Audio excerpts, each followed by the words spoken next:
네, 안녕하세요. 목동 다원수학 019 고등학교 1학년 내신 정규반 담당하게 된 이진용입니다. 제 수업을 설명드리기에 앞서서 019 수학 내신의 특징에 대해서 간략하게 설명드리고자 합니다. 작년 1-1 중간고사 내신 같은 경우는 총 18문제가 출제가 되었고, 그 중에 객관식이 13문제, 주관식이 5문제, 그 중에서 단답형이 3문제, 서술형 2문제 이렇게 출제가 되었고요. 배점은 객관식이 4.3점에서 4.9점까지, 단답식이 6점, 7.7점, 서술형이 10점, 10점 이렇게 출제가 되어서 100점 중에 40점이 주관식으로 분포가 되어 있는 이런 모습을 볼 수 있고요. 18년도, 19년도, 20년도도 마찬가지로 별반 다르지 않게 40점 안팎으로 이제 주관식이 배점이 되면서 굉장히 한 문제 한 문제가 큰 배점을 갖고 있는 특징을 갖고 있습니다. 그래서 두 번째 특징으로는 교과서 및 학교 프린트의 높은 연계율을 갖고 있습니다. 그렇기 때문에 우리 수업의 목적은 한 문제 한 문제가 등급을 좌우하기 때문에 실수를 최소화하는 데 있습니다. 우선적인 목적은 실수 최소화입니다. 그래서 두 문제 정도를 보면서 넘어갈게요. 그래서 왼쪽에 있는 문제들이 이제 019 내신에 출제되었던 문제들이고, 오른쪽이 이제 019 고등학교 교과서 문제들입니다. 22년도 출제된 문제는 숫자 하나만 다르고 전부 똑같죠. 뭐 객관식이라서 배점이 10점 이렇게 되진 않았지만 거의 비슷하게 출제가 되는 모습을 볼 수 있고, 아래 문제 같은 경우는 배점이 10점짜리입니다. 이게 단답형 문제로 나와서 배점이 10점짜리인데 토시 하나 안 틀리고 다 똑같이 나왔어요. 이처럼 019 내신에서의 교과서가 가지는 비중은 굉장히 크다. 한 문제 한 문제로도 등급이 갈릴 수 있다. 우리는 실수를 줄여야 한다. 그래서 제 수업의 특징에 대해서 설명을 드릴게요. 제 수업은 논리력 향상을 위한 추론 훈련이 진행이 될 겁니다.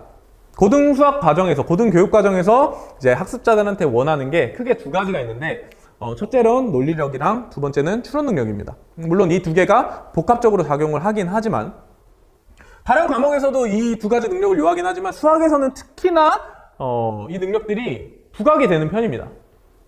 그래서 이거를 어떻게 기를 것이냐, 문제를 수학 문제를 마치 국어 지문을 해석하듯이 하나하나 여기서 주는 단서들을 끄집어내서 분해를 시킬 겁니다.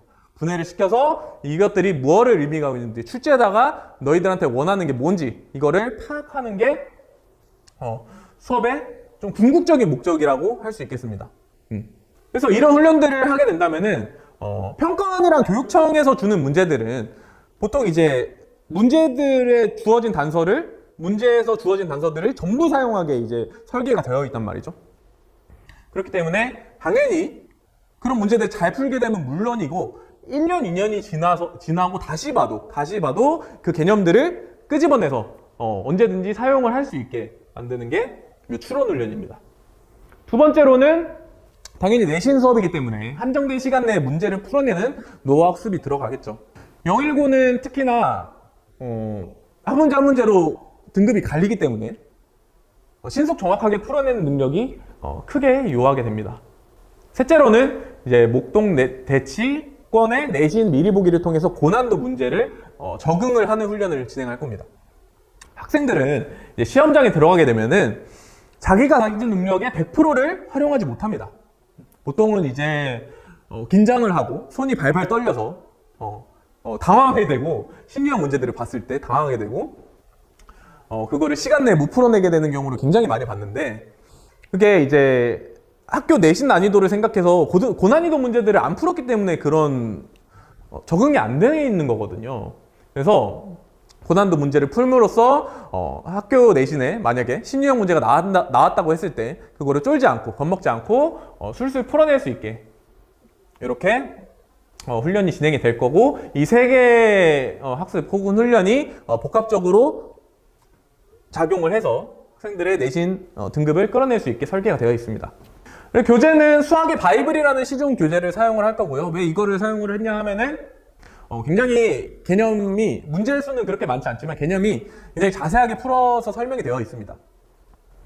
그래서 뭐 그거를 마치 학교 수업하듯이 교과서를 다 풀어서 수업하듯이 진행을 하지 않겠지만, 핵심 실전 내용만 뽑아서 수업을 진행을 하겠지만, 그게 학생들이 한 번쯤은 이제 읽어봐서 나쁠 건 없는 굉장히 준수한 교재를 선정을 했고요. 과제는 자체 제작 워크북을 사용을 할 겁니다. 워크북 같은 경우는 시중 문제집, 고퀄리티의 문제들을 뽑기도 했고, 그리고 기출 문제들도 뽑았고요. 목동 대치권 내신 문제들 중에서 괜찮은 문제들도 많이 뽑아서 수록을 해놨습니다. 그리고 학생들 수준에 맞춰서 시중 문제집을 선정을 할 겁니다. 매주 클리닉이 진행이 될 건데, 매 수업 시간 혹은 수업 시간 아니더라도 클리닉이 진행이 될 건데, 그때 이제 학생들의 학습 수준을 파악을 해서 수준에 맞는 어떤 혹은 약점을 보완하기 좋은 시중 문제집을 선정을 할 겁니다. 네, 그리고 수업 시간은 목요일 오후 6시부터 10시까지 이렇게 돼 있고, 일요일은 1시 반부터 5시 반까지. 그리고 수업이 끝나고 주말 클리닉 시간은 6시 반부터 수업이 끝나고 1시간 뒤부터 22시, 10시까지 계획이 되어 있습니다. 이 클리닉 시간으로 부족하다고 판단이 되면은 학생들과 상의하에 혹은 협의하에 이제 다른 날에 클리닉을 진행을 하도록 하겠습니다. 개강일은 23년 3월 2일 목요일이고요. 커리큘럼은 이렇습니다. 학기 중에는 수학상 내신 대비가 당연히 들어갈 것이고, 하면서 이제 목동 대치권의 내신 미리 보기가 진행이 될 겁니다. 그리고 방학에는 수학하 심화 개념이 들어갈 겁니다. 하 개념이 없다고 해도 크게 문제는 없을 거라고 생각이 됩니다. 이게 심화 개념이라고 해봤자 제가 기본 개념부터 어떻게 이제 발전해 나가는지를 알려주는 거기 때문에 저절로 이제 수학하의 기본 개념들도 학습이 되면서 심화 개념을 어떻게 발전시키는지는 학기 중에 설명했던 내용이랑 거의 비슷하게 올라가기 때문에 큰 문제는 없다고 생각이 됩니다. 그리고 고등수학에서 가장 어려워하는 수학원 개념들을 이제 여름방학 때 수업을 진행을 할 거고요. 그래서 9월에서 12월까지 2학기에는 수학하 내신 대비 똑같이 진행을 할 거고요. 목동 대치 내신 미리 보기 똑같이 진행을 합니다. 그리고 겨울방학에는 수학원 심화 개념을 들어가고 수학2 기본 개념들 들어가면서 1년 동안 고등수학의 전체적인 내용들을 다 훑어보는 그런 시간이 될 것 같습니다. 그렇게 설계가 되어 있고요. 그래서 관리를 어떻게 할 것이냐, 매 수업 이후에는 복수 테스트를 진행을 할 겁니다. 그리고 그 시험의 평균이나 점수 같은 경우는 학생들과 학부모님들한테 매 수업 시간 이후에 문자로 발송이 될 거고요. 그 다음은 복수 테스트 상위 오답률 문제를 선별할 겁니다. 그리고 그 문제들이랑 유사 유형 혹은 텍스가 비슷한 문제들을 뽑아서 2차 테스트를 진행을 할 겁니다. 그래서 취향 유형을 보완하는 방식으로 진행을 하게 되겠고요. 클리닉은 직접 운영을 합니다. 제가 계속 나와 있을 거예요. 그래서 일주일마다 한 번씩 학생들과 상담을 진행을 할 겁니다. 그래서 동기부여를 할 것이고 실력도 파악을 해서 개인과제를 수행함에 있어서 문제없게 설계를 했습니다. 학습법 코칭은 당연히 들어가 있겠고요. 그리고 수업시간 외에도 SNS를 통해서 즉각적 소통과 질의응답이 진행이 될 겁니다. 이상 019 고등학교 1학년 내신 정규반 이진용이었습니다.